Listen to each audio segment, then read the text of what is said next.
Fallout was originally intended to use a modified version of the GURPS rule set, but those plans fell through, and the special system was made to replace it. I always thought that's where the link between the series and GURPS ended, but it turns out there's one more mysterious story to tell. In Fallout 3, there's code from early development called Freeform DC Quest Script, and it has a note that reads, "Group of variables used for GURPS conversion functions. A variable then tracks the player's skills and attributes.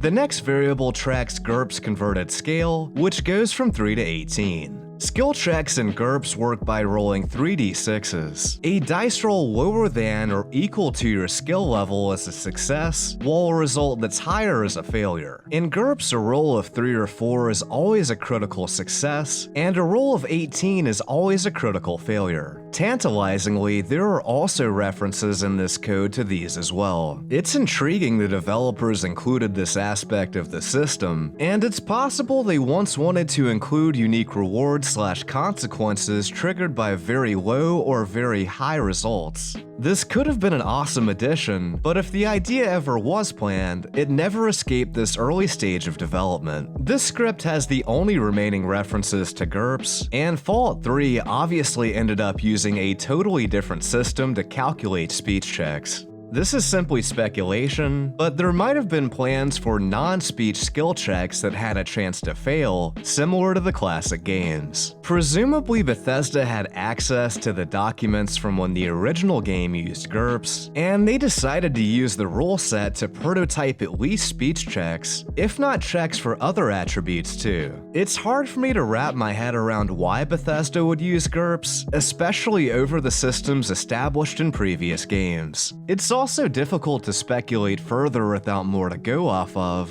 but this is a fascinating aspect of Fallout 3's development. As far as some of Bethesda's games have strayed from the core concepts of the Fallout series, it's interesting they started with the system that almost began it all. That's all for this video. Thank you so much for watching and have an awesome day.